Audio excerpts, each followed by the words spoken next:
서울대학교 이제 관악 캠퍼스가 1975년에 시작이 됐습니다. 제가 1975년 그 1년 동안 관악 캠퍼스에서 수업을 들었습니다. 근데 그때 2학기, 1학기 때 들은 한 과목이 지금도 기억이 납니다. 과목이 서양 철학사였는데요. 그 한 학기 동안에 유일하게 A+ 받은 것이 이 한 과목이에요. 저희 아내가 제 설교를 듣더니 이 과목은 A+ 받을 만했다고 그렇게 말하는데, 서양 철학사 가르치는 교수님이 철학의 시작을 설명을 했습니다. 철학을 영어로 이제 필로소피라고 말하는데, 철학은 이제 지혜다, 지혜. 그러니까 생각하는, 깨닫는 지혜, 그리고 지혜 사랑이 필로소피인데, 이 철학은 생활에 여유가 있을 때 비로소 철학이 시작됐다, 그렇게 설명했습니다. 철학의 시작에 대해서, 서양 철학의 시작에 대해서 고대 그리스 헬라 시대 때 시작이 됐는데, 그 전에 있었던 소피스트들이 있습니다. 궤변론자들. 이것은 철학이 아니라고 그랬어요. 그러니까 이거 말장난하는 것은 철학이 아니라고 그랬어요. 철학은 존재와 현상들의 원리에 대한 이성적 사고라고 그렇게 설명했습니다. 그래서 객관성이 있어야 된다고, 많은 사람에 의해서 받아들여져야 된다고 그렇게 설명했습니다. 그래서 최초의 철학자가 이제 우리가 잘 아는 소크라테스가 최초의 철학자로 인정이 되는데, 소크라테스의 철학이 뭐냐면은 무지의 지혜예요. 무지의 지혜. 그러니까 모르는 것을 안다. 이것이 소크라테스 철학의 핵심인데, 소크라테스가 지혜를 얻기 위해서 많은 사람들을 만나고, 그래서 지혜를 얻기 위해서 찾아가서 질문을 했습니다. 많은 사람들이 질문하면서 많은 말을 하면서 아는 척을 많이 했어요. 그래서 말을 하면서 아는 척을 했는데, 소크라테스가 보기에 참된 것을 아는 사람이 없더라. 참된 것을 아는 사람이 없더라. 그래서 자신과 그들의 차이를 생각하면은, 자신은 최소한 내가 모른다는 것을 아는데, 그들은 자신이 모른다는 것도 모르더라. 그래서 지혜의 시작이라는 것이, 참된 지혜의 시작이 무지의 지, 나는 알지 못한다, 이것을 아는 것이 지혜의 시작이다. 그래서 이 소크라테스는 대화를 통해서 너 자신을 알라, 그렇게 말을 했습니다. 소크라테스의 제자가 이제 플라톤인데, 플라톤은 이런 생각을 했어요. 우리 인간 세상은 그 자체가 전부인가? 그러면서 인간이 이렇게 살면서 깨닫고 아는 것이 전부인가? 플라톤이 생각하니까 그것이 아닌 것 같아요. 그래서 이 플라톤은 이데아 사상인데, 그래서 플라톤은 어떤 생각을 했냐면은, 뭔가 천상의 세계가 있을 것이다. 거기는 이데아, 그래서 참된 것이 있는 천상의 세계가 있을 것이다. 그래서 인간 세상은 그 천상의 이데아를 잠깐 보고 그것을 이 땅에서 이렇게 추구하는, 그래서 이데아의 그림자 같은 세상이 이 세상일 것이다. 저는 이 강의를 들으면서 이 플라톤이 크리스찬이 아닌가 착각하기도 했는데, 이건 철학에 이 사람은 생각한 거예요. 그래서 인간 세계는 그러니까 이데아의 그림자를 추구하는 세상이다. 그래서 이분은 그 우상에 대해서, 동굴의 우상, 시장의 우상, 이런 것에 대해서 주장을 했습니다. 특이한 철학의 재미라고 그러는 것이, 저는 이 철학자를 보면서 생각을 했는데, 또 우리가 잘 아는 데카르트라고 하는 철학자가 있습니다. 이 사람은 이제 회의론을 했는데, 어떤 사고를 했냐면은, 모든 존재는 참으로 존재하는 것인가? 예를 들어서 꽃, 여기 꽃이 있는데 꽃은 참으로 존재하는 것인가? 꽃을 보면은 꽃이 이런저런 모양으로 다 달라요, 그렇죠? 그리고 꽃이 이제 좀 시간이 가면은 시들어서 이게 변화가 되고 나중에는 이제 없어집니다. 소멸이 됩니다. 그럼 꽃 그러면은 꽃이라고 하는 개념만 있는 것이 아닌가? 진짜 꽃이라는 것이 존재하는 것인가? 재밌죠? 그렇게 하니까 이 데카르트는 모든 존재가 참된 존재라는 것이 존재하지 않는 거예요. 그래서 의자도 마찬가지입니다. 의자 그러면 여러 모양의 의자가 있는데 이 의자가 시간이 지나면서 망가지고 소멸되고 그러는데, 그런데 의자 그러면은 참 의자가 무엇인가? 없잖아요. 그렇죠?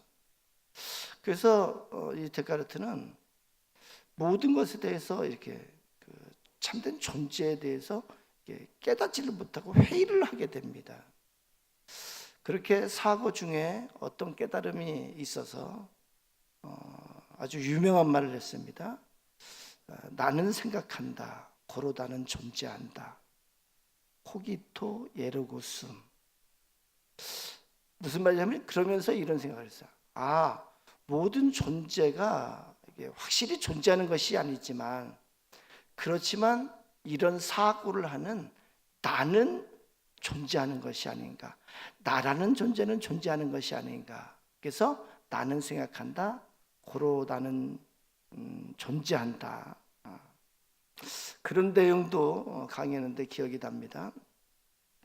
이분이 이제 임마누엘 칸트에 대해서 이렇게 강의를 하면서 서양 철학의 모든 것은 임마누엘 칸트에 의해서 통합이 되고 수렴이 된다. 그리고 칸트 이후의 모든 철학은 칸트로부터 비롯된다. 그러니까 임마누엘 칸트의 뿌리를 둔다. 그렇게 설명했어요. 그러니까 무슨 얘기냐면은 칸트 이전에 철학을 하는 많은 이제 물줄기가 있다 그러면은 이 모든 물줄기가 임마누엘 칸트라고 하는 그 저수지로 다 들어왔다는 거예요. 그리고 칸트 이후의 모든 철학은 그 칸트라고 하는 저수지로부터 흘러나온다고 이렇게 말했습니다.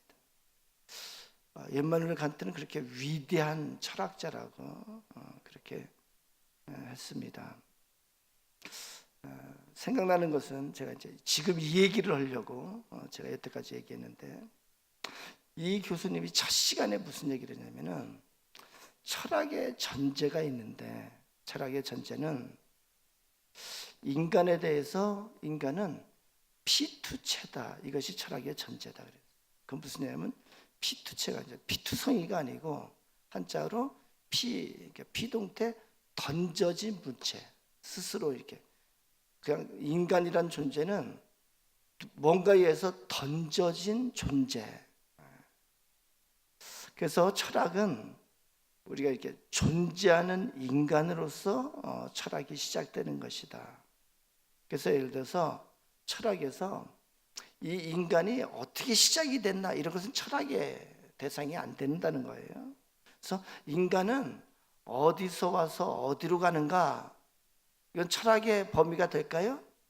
철학이 될 수가 없는 거예요. 이것은 철학의 영역이 아니고 이것은 종교의 영역이다. 그 교수님이 그렇게 얘기했어요. 결국 우리가 공부하는 학문은 어떤 한계가 있는데, 그 한계가 뭐냐면은 눈에 보이는 현존하는 존재들에 대한 현상과 원리를 규명하는 것이 철학이다. 그렇게 말했어요. 우리의 지식이라는 것이 뭐냐면은 눈에 보이는 세계들에 대한 이게 지식이, 학문이 이제 지식인데, 여기서 우리가 인생을 한번 생각을 해보면은 우리가 살아가는 우리 인간 존재, 우리가 살아가는 인생, 우리 삶의 현상과 원리를 생각해 보면은 거기에는 눈에 보이는, 눈에 나타나 보이는 세계가 있습니다. 그렇죠? 그리고 눈에 보이는 세계의 원리가 있어요. 근데 그것이 다인가요? 그것이 전부가 아니에요. 눈에 보이는 세계의 원리가 전부가 다가 아니에요. 훨씬 더 중요한 원리, 훨씬 더 큰 세계가 뭐냐면은 눈에 보이지 않는 세계가 있습니다. 눈에 보이지 않는 세계의 원리가 있습니다. 우리가 탐구할 수 없는, 우리가 규명할 수 없는 눈에 보이지 않는 원리가 있어요. 우리 인간이 그래서 생사복 태어나고 죽고 복을 받고 화를 받고 하는 것은 눈에 보이는 원리에서 되는 것이 아니고 눈에 보이지 않는 원리, 하나님의 원리에 의해서 되는 것을 우리는 알고 있습니다. 그래서 인간 존재는 어디에서 왔다가 어디로 가는가? 우리 인간이 살아가는데 어떤 목적으로 존재하는가? 여러분, 내가 사는 의미가 무엇인가? 이런 것은 눈에 나타나 보이는 세계의 원리로는 결코 밝혀질 수가 없습니다.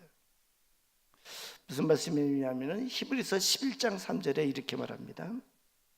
믿음으로 모든 세계가 하나님의 말씀으로 지어진 줄을 우리가 아나니 보이는 것은 나타난 것으로 말미암아 된 것이 아니니라. 성경에서 우리에게 가르쳐 주는 것이 뭐냐면은 하나님이 지으신 이 세계는 우리 눈에 보이는 세계가 있어요. 그렇죠? 누구나 인지하는 세계가 있어요. 그런데 이 눈에 보이는 세계는 아주 부분적인 세계라는 거예요. 그거보다 훨씬 더 크고 훨씬 더 중요한 세계가 눈에 보이지 않는 더 큰 세계가 있다는 거예요. 아멘, 할렐루야. 더욱 중요한 것이 뭐냐면은 우리의 존재, 우리의 삶 가운데 더욱 중요한 원리가 뭐냐면은 눈에 보이지 않는 세계의 원리가 더욱 중요하다고 성경은 우리에게 가르칩니다. 예를 들어 볼까요? 우리가 잘 아는 민수기 13장을 보면은 출애굽한 이스라엘 백성들이 가데스 바네아에 이릅니다. 그래서 모세는 각 지파별로 한 사람씩 정탐꾼을 선발해요. 그래서 12명의 정탐꾼이 선발이 됩니다. 그리고 12명의 정탐꾼을 보냅니다. 좀 딱딱하게 얘기를 해서 그런지 잘 들으면 재미있는데, 정탐꾼을 보내는데 어디로 보냐면은 그들이 가려고 했던 곳, 목적지를 보내요. 거기 어디예요? 가나안 땅이에요. 그렇죠? 그래서 이 12명의 정탐꾼이 40일 동안 그 땅을 참 이렇게 정탐하고 돌아옵니다. 근데 12명이 보고를 하는데 12명 중에 10명이 어떻게 보고를 하냐면은 거기 가서 이제 그 큰 포도송이를 둘이서 이렇게 막 어깨에 메고 오잖아요. 그렇죠? 그 포도송이를 보여주면서 그 땅에 젖과 꿀이 흐르는데 이 과일은 그 땅의 과일입니다. 그러나 그 땅의 상황을 보니까 그 땅의 거주민은 강하고 성읍은 견고하고 힘이 클 뿐 아니라 거기서 안악 자손을 보았습니다. 그러니까 본 것을 설명하고 그 상황에 대해서 자신들이 분석하고 판단한 내용을 보고를 합니다. 뭐라고 보고하냐면은 우리는 능히 올라가서 그 백성을 치지 못하리라. 그들은 우리보다 강합니다.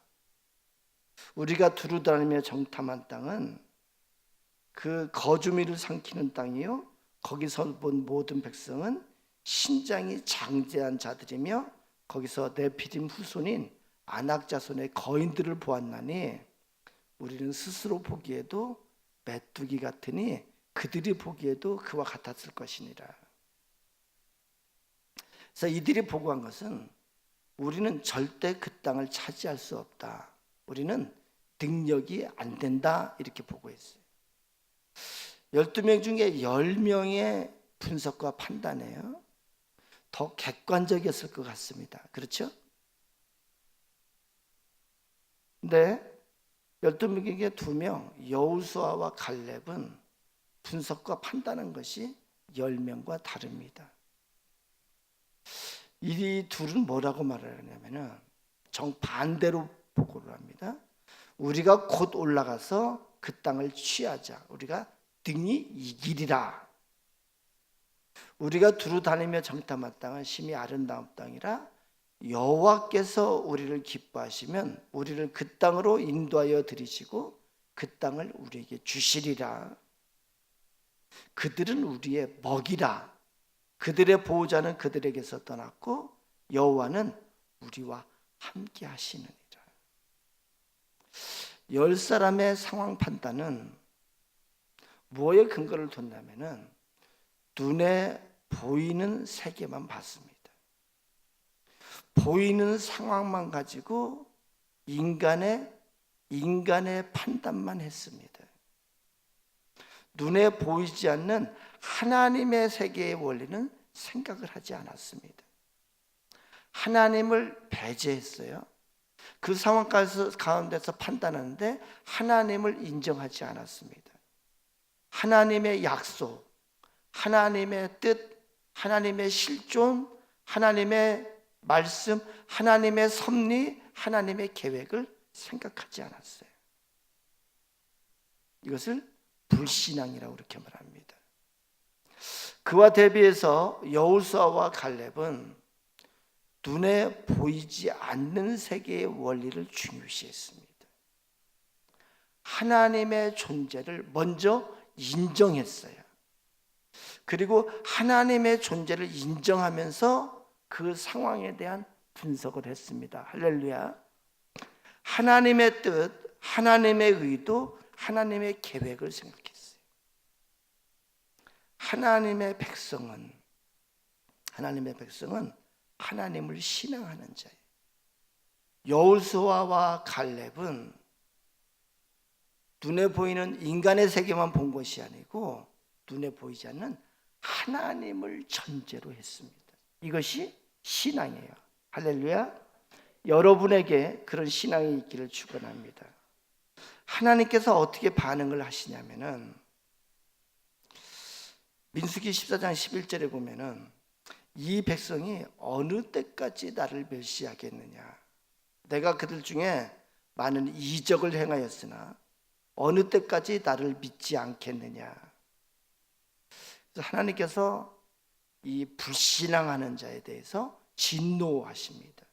내가 진실로 내가 살아있는 것과 여호와의 영광이 온 세계에 충만할 것을 두고 맹세하노니 내 영광과 애국과 광야에서 행한 내 이적을 보고서도 이같이 10번이나 나를 시험하고 내 목소리를 청중하지 아니한 그 사람들은 내가 그들의 조상들에게 맹세한 땅을 결단코 보지 못할 것이요 또 나를 멸시하는 사람은 한 사람도 그것을 보지 못하리라.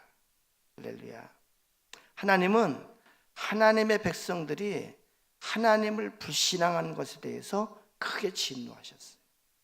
그래서 여호수아와 갈렙 말고 모든 이스라엘 백성들이 그때로부터 40년 동안을 광야 생활을 했습니다. 광야 생활은 곤고하고 유랑하는 정처 없는 생활이에요. 그리고 그 40년의 광야 생활 가운데 모두 죽었습니다.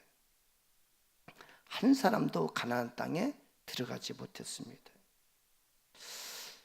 제가 말씀드리는 것이 뭔가요? 눈에 보이는 세계의 원리만 붙잡고 그것이 전부인 줄 알고 산 자들의 결과가 그렇게 됐습니다. 그들은 멸망했습니다. 우리에게 있어서 더욱 중요한 것은 눈에 보이지 않는 하나님의 존재고, 우리에게 있어서 더욱 중요한 원리는 눈에 보이지 않는 세계의 원리가 더욱더 중요합니다. 오늘 본문 간단하게 본문으로 들어갑니다. 이새는 다윗 왕을 낳으니라. 다윗은 우리아의 아내에게서 솔로몬을 낳고, 마태복음 1장 1절에서 16절까지는 예수님의 영광스러운 선조에 관한 이름들이 기록되었는데 47명이 등장합니다. 특이한 것은요, 족보에 여인의 이름이 기록되었다는 것입니다. 다말이라는 사람이 기록됐습니다.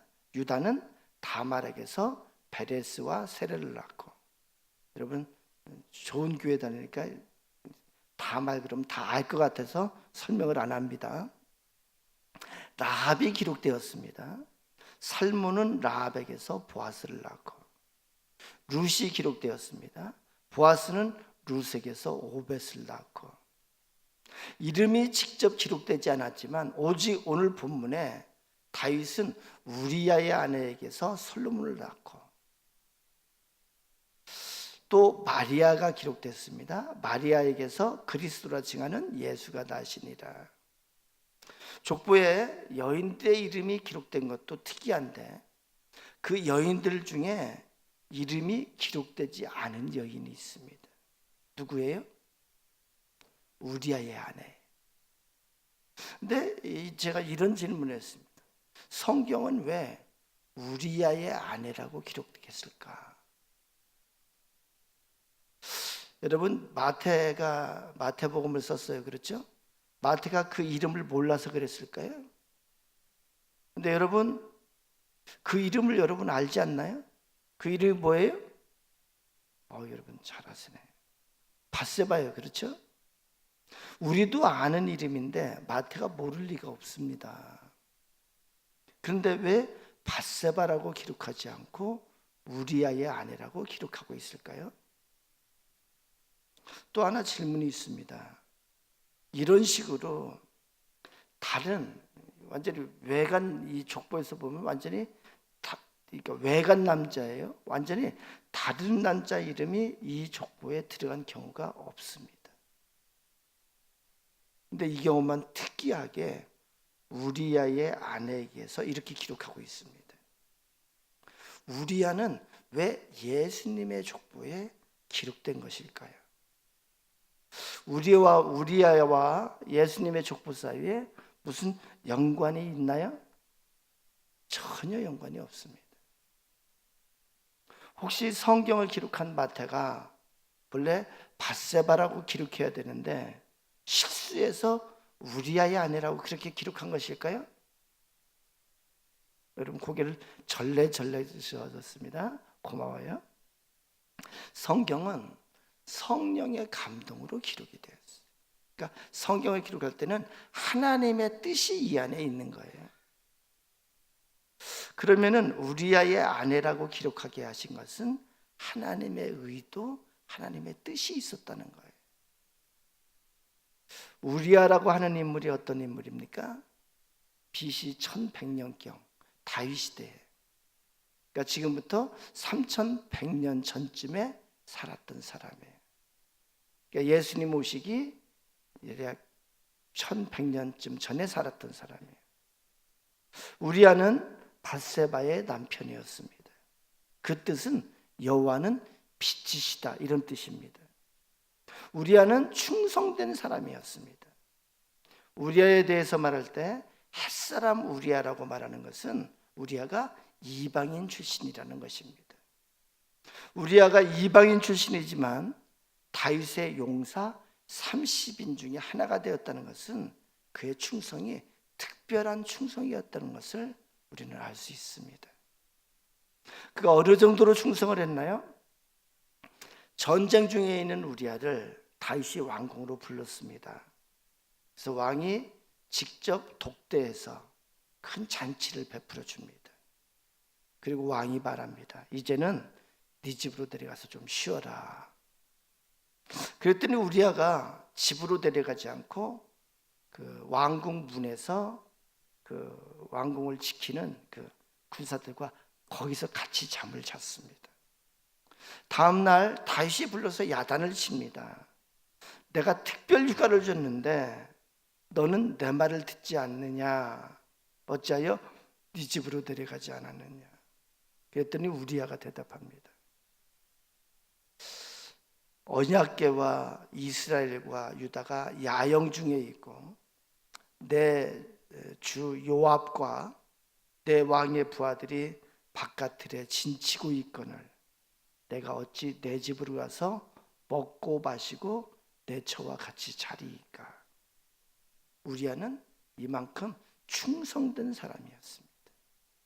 이스라엘을 위해서 충성된 사람이었습니다. 그러나 다윗은 자신과 밧세바와의 분류를 감추기 위해서 우리아를 죽이기로 결심합니다. 그래서 다윗이 요압에게 편지를 써서 특명을 내립니다. 우리아를 맹렬한 전투에 앞장서게 하고 너희는 뒤로 물러나서 그로 맞아 죽게 하라. 요압이 작전 회의를 합니다. 자, 우리 내일 암문성을 친다. 아주 치열한 싸움이 될 것이다. 누가 앞장을 서겠느냐? 그때 우리아가 손을 듭니다. 제가 앞장서겠습니다. 그리고 다음날 전쟁에서 우리아는 죽음을 마다하지 않고 기꺼이 맨 앞장에 섰습니다. 왜 그랬을까요? 충성하는 마음으로 앞장섰습니다. 그리고 우리아는 적진 가까이 가서 최선을 다해 싸웠고 전사했습니다. 우리아는 충성스러운 삶을 살다가 죽었습니다. 우리아는 자신의 왕인 다윗에 의해서 간접 살인을 당했습니다. 자기 주군에 의해서 배신을 당했습니다. 인간적인 눈으로 보면은 우리아의 죽음이 개 죽음처럼 보입니다. 아무 쓸모없는 죽음처럼 보입니다. 그 이후에 구약 성경에 우리아의 이름이 나오지 않습니다. 우리아에 대해서 구약 성경에서 침묵하고 있습니다. 무려 1000년이 넘도록 침묵을 하고 있습니다. 하지만 신약 성경 기록이 시작되면서 우리아의 이름이 등장합니다. 신약 성경의 시작, 예수님의 족보에 전혀 상관없는 우리아의 이름이 기록이 됩니다. 왜 예수님의 족보, 그 영광스러운 족보에 우리아의 이름이 기록되었을까요? 이유가 있습니다. 이것은 하나님께서 하신 일이에요. 하나님께서 그의 충성을 받으셨다고. 하나님께서 그의 죽음이 결코 헛되지 않은 것이라는 것을 알게 하시려고 하나님께서 의도적으로 하신 것입니다. 우리아가 예수님의 족보에 기록되게 하신 것은 하나님을 위해서, 또한 하나님의 나라를 위해서 바친 우리아의 충성을 하나님께서 잊지 않으셨다는 것입니다. 할렐루야. 다윗 왕은 몰라주었고 다윗 왕은 심지어 배신했지만 하나님께서 우리아를 충성히 여기셨고 그 충성을 모든 사람에게 알려주시려는 하나님의 뜻이 여기에 있습니다. 하나님의 섭리는 참으로 놀랍습니다. 다윗에게 아들들이 많았습니다. 우리가 아는 것처럼 압살롬도 있고 아도니아, 암논, 또 이렇게 솔로몬이 있는데 그 중에 솔로몬은 왕이 되는 순번에 들지 못합니다. 근데 왜 솔로몬이 왕이 되게 하셨을까? 저는 그렇게 생각해요. 솔로몬, 다른 사람이 왕이 되게 하실 수도 있는데 하나님께서 솔로몬이 왕이 되게 하신 것은 오늘 본문 다윗은 우리아의 아내에게서 솔로몬을 낳고 이 본문 우리아의 이름을 넣으시기 위해서 솔로몬을 왕으로 삼으신 것이 아닌가. 하나님께서는 솔로몬이 우리아의 자손도 되는 것으로 본 것이 아닐까. 하나님은 우리아의 이름을 이렇게 높여주고 싶으셨어요. 충성스러운 우리아를 잊지 않으시고 이렇게 높여주고 싶었어요. 솔로몬은 분명히 다윗이 낳았지만 우리아의 아내를 통해서 낳았기 때문에 우리아의 이름이 그 족보에 들어가게 하셨습니다. 유대인들에게 있어서 이방인은 개와 같이 취급을 받았습니다. 그런데 이방인인 우리아의 이름이 예수님의 영광스러운 선조의 족보에 기록된 것은 우리아의 충성에 대한 하나님의 보상입니다. 1000년 전에 있었던 일입니다. 다 끝난 줄 알았는데 예수님이 태어났을 때 그 이름을 기록하게 하셨습니다. 아직도 우리아의 이름을 기억하시는 하나님, 아직도 우리아의 충성을 잊지 않으시는 하나님이심을 보여줬습니다. 모든 사람이 다 잊었지만 1000년이 지나도 변함없이 기억해 주시는 하나님이십니다. 할렐루야. 이것은 누구든지 하나님 나라를 위해서 충성하면 반드시 잊지 않으시고 보상하시겠다는 하나님의 약속입니다. 사랑하는 여러분, 이 시대에 우리는 하나님의 백성입니다. 이 시대에 우리가 충성해야 될 하나님의 나라가 어디일까요? 이 땅에 하나님 나라가 어딘가요? 바로 교회입니다. 이 땅의 교회는 하나님의 집이고 하나님 나라입니다. 우리가 하나님 앞에 충성을 한다고 할 때 어떻게 하나님 앞에 충성할까요? 우리는 교회를 통해서 하나님 앞에 충성합니다. 우리는 교회를 섬기면서 봉사할 때 종종 회의감을 가질 때가 있습니다. 내가 왜 이 일을 해야 되는가? 이렇게 힘들고 어려운 일을 언제까지 계속할 것인가? 목사님은 자원해서 하라고 그러는데 내가 이 일을 한다고 알아주는 사람도 없는데 아무 보상도 없는 일을 왜 해야 하나? 때로는 포기하고 싶을 때가 있습니다. 그러나 우리가 꼭 알아야 할 일이 있습니다. 하나님께서는 우리의 충성을 하나님의 몸된 교회를 위해서 드리는 우리의 충성을 하나님께서는 결코 잊지 않으시고 하나님께서 받으시고 반드시 보상하신다는 거예요. 영원히 잊지 않으신다는 거예요.